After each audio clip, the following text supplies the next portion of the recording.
Hello everyone and good afternoon.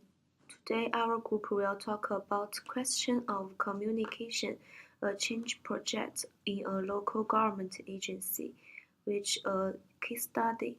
Firstly, I want to introduce my group member, Peter, Paul, Jing, and my name is Carol. Next is my part summary of this case. A local government agency in New Zealand wanted to provide quality service because New Zealand government is important for local economic. They decided to create a group to do internal quality improvement project. The first team comprised two members, communicated to all staff via portfolio, director and relevant reporting management, which means everyone should follow the new process performance appraisal system. If not, it will influence your annual report.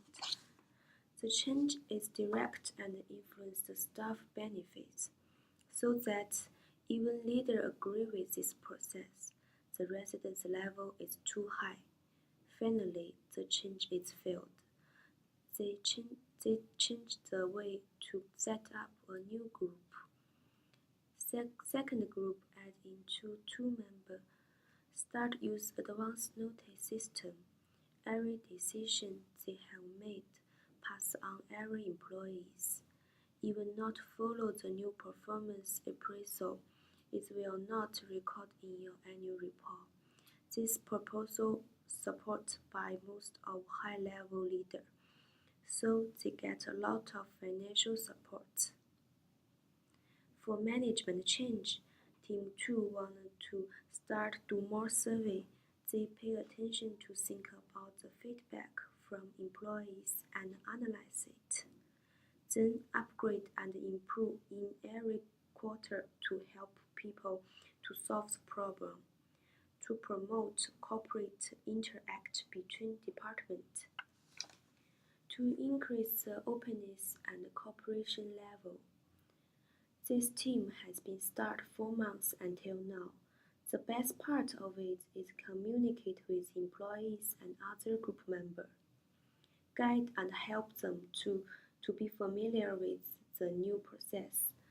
All employees are easily to accept.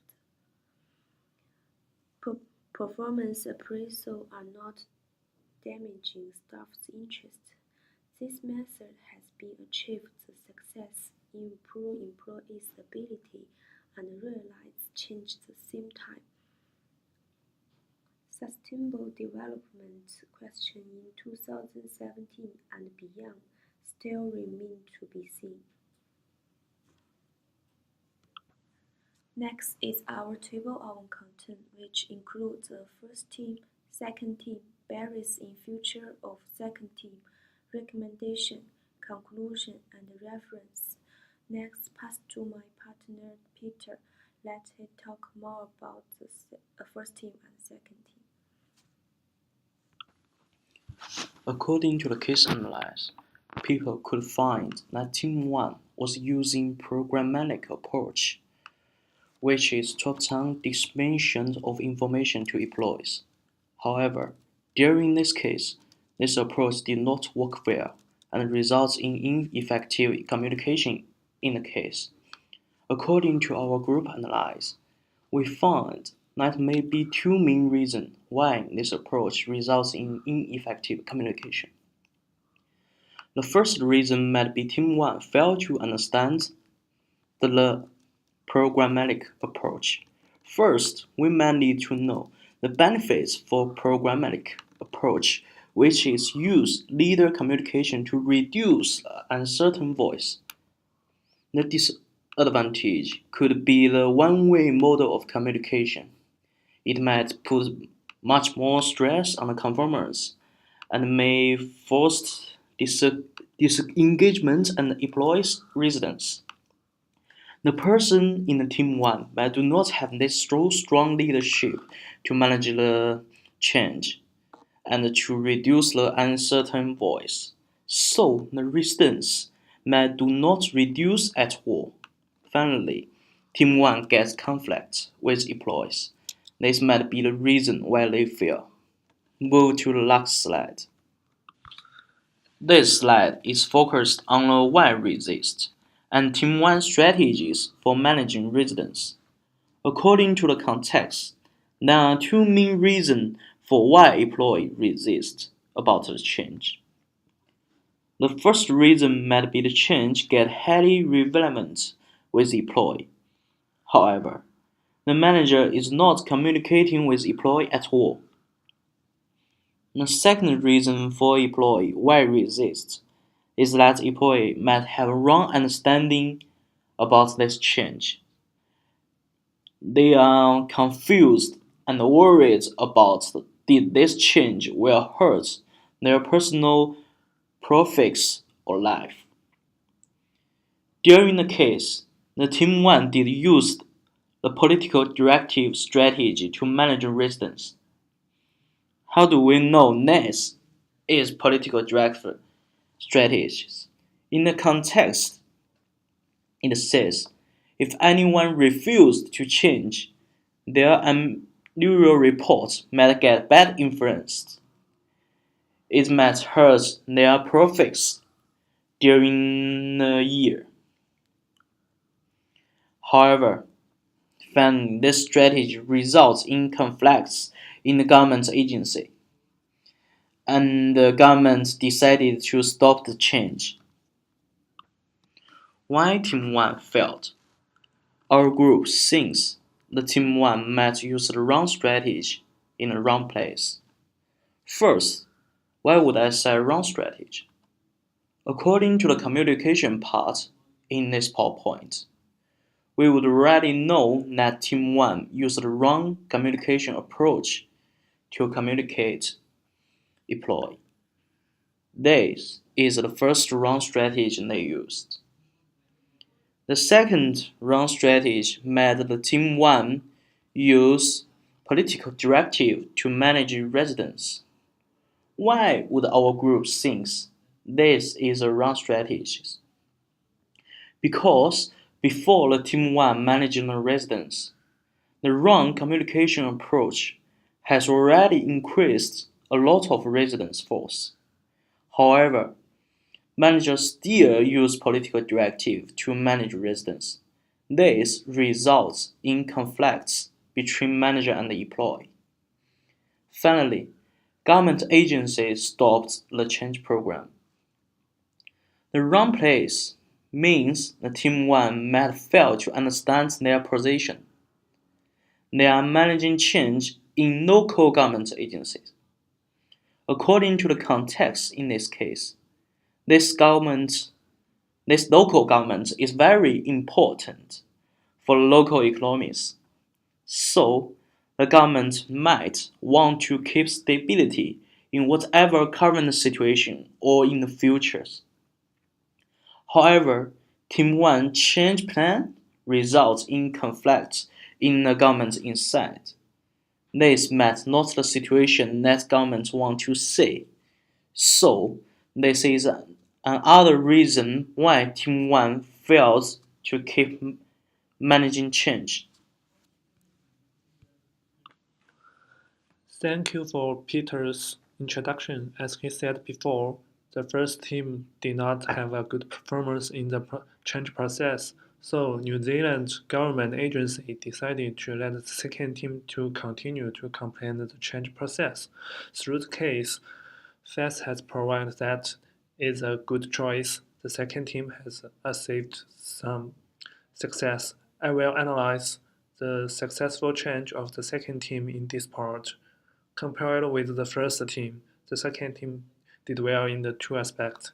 On the one hand, the second team used different way to communication with employer, that is participatory approach. It can be understood as involves employers by soliciting their input. The organization can get the key reference information and the feedback from the employers. For example, in the process of the change, as for a manager, when they do the plan of the change process, he may ignore some problems from the employer's point of the view, such as low salaries, and huge stress. This affects a different to manager to result that from the manager's point of view. When the manager team can get this feedback on time, they can find out these strategies and improve the change process. Also, this approach can help organizations to understand the employer's thinking. It is necessary to an organization to understand. For instance, when the employers are not optimistic about the change result, they may not try their best to support the change process, which is not accepted by employers.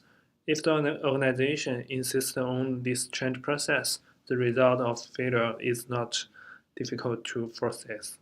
Through organizations are supposed to understand the employer's worries and solve this.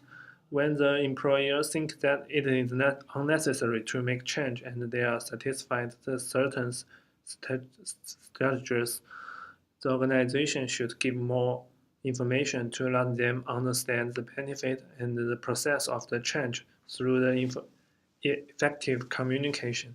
It makes the employers gradually accept the process of change rather than instance. Compared to the first team, their communication is effective. The second team did well not only in the communication but also in the strategy to reduce the resistance. On the other hand, the second team pay more attention on the reducing the resistance. They use thematically strategy to reduce. It can be definition that supports and education. In the case, the second team provides relations training to promote the ability of the employers. It can help employers to reduce the effect of the change. The uncertainties may lead to their threat when the implementation of the new work process, the original way of the working process may be changed. The original working scale of the employers may no longer apply to the new style of working.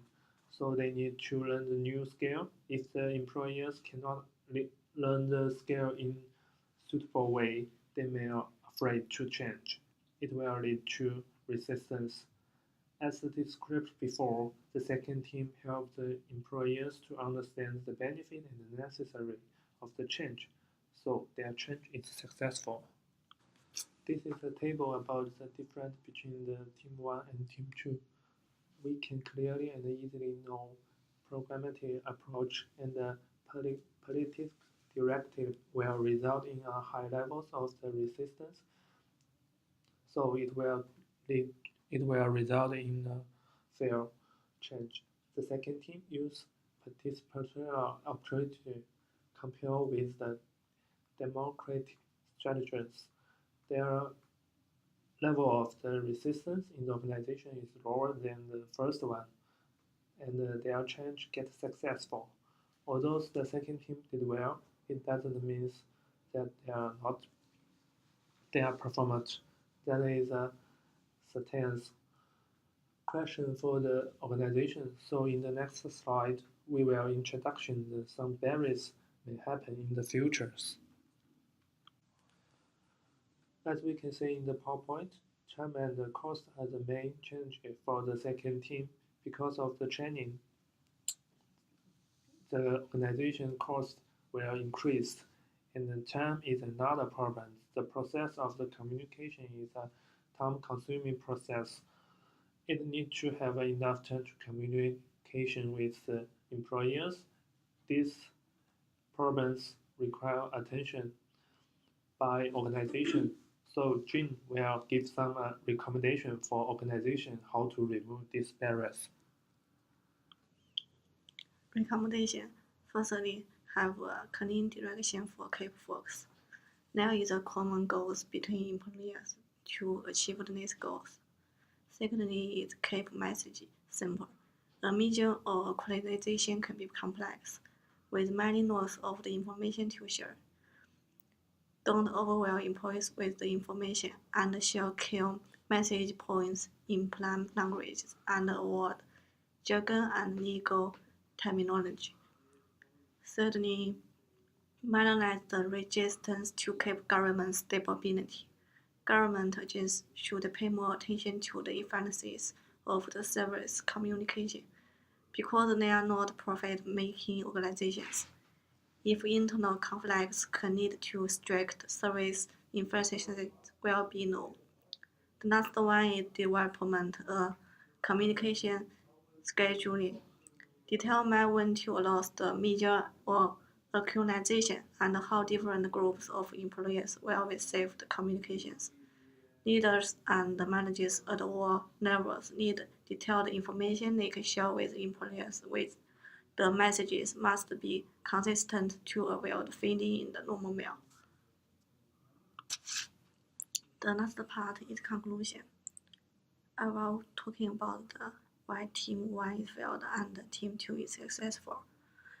The first one is Team 1. The most important one is the communication style is wrong. Everyone will have the different opinions about the same things. So choose the appropriate communication style is very important. Or there will be misunderstanding. The second is high nervous resistance. The last one is the lack of the communication with employees and lack of the communication are also important reasons for failure. The Team 2 is successful because the first one is have a feedback systems, improve staff and management future feedback and effective the communication can be more effective to finish their works. The second one is the right strategies to reduce the resistance. Certainly, the project will increase the staff training and help management to be more successful in the future.